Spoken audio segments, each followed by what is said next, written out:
La oveja negra. Érase un país donde todos eran ladrones.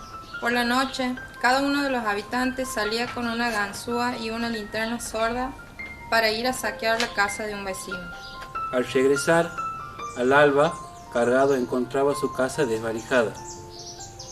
Y todos vivían en concordia y sin daño, porque uno robaba a otro y este a otro y así sucesivamente hasta llegar al último que robaba primero.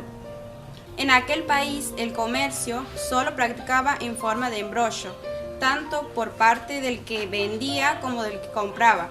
El gobierno era una asociación creada por delinquir en perjuicios de los súbditos. Y por su lado, los súbditos solo pensaban en defraudar al gobierno.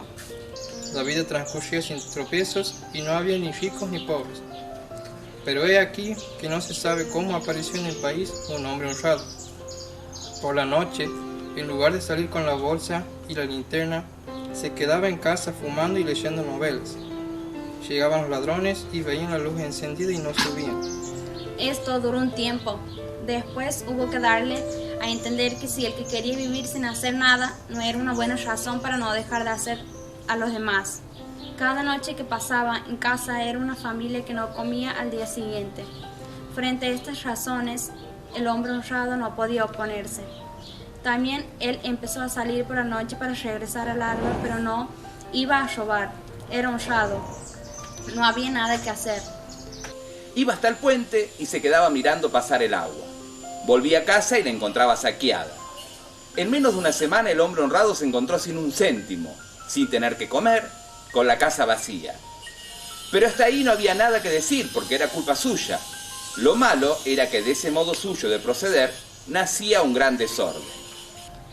Porque él se dejaba robar todo y entre tanto no robaba a nadie. De modo que había alguien que al regresar al alba encontraba su casa intacta, la casa que él hubiera debido desvalijar. El hecho es que al cabo de un tiempo los que no eran robados llegaron a ser más ricos que los otros y no quisieron seguir robando. Y por otro lado, los que iban a robar la casa del hombre honrado la encontraban siempre vacía, de modo que se volvían pobres. Entre tanto, los que se habían vuelto ricos se acostumbraban también a ir al puente por la noche a ver correr el agua. Esto aumentó la confusión porque había muchos otros que se hicieron ricos y muchos otros que se volvieron pobres. Pero los ricos vieron que yendo de noche al puente, al cabo de un tiempo se volverían pobres y pensaron: paguemos a los pobres para que vayan a robar por nuestra cuenta. Se firmaron contratos, se establecieron los salarios, los porcentajes.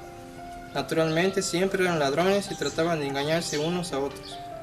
Pero como suele suceder, los ricos se hacían cada vez más ricos y los pobres cada vez más pobres. Había ricos tan ricos que ya no tenían necesidad de robar o de hacer robar para seguir siendo ricos. Pero si dejaban de robar se volvían pobres, porque los pobres les robaban. Entonces, pagaron a los más pobres de los pobres para defenderse de los otros pobres sus propias casas. Y así fue como instituyeron la policía y construyeron las cárceles. De esa manera, pocos años después, el advenimiento del hombre honrado ya no se hablaba de robar o de ser robados, sino solo de ricos o de pobres. Y, sin embargo, todos seguían siendo ladrones. Honrado solo había habido aquel fulano y no tardó en morirse de hambre.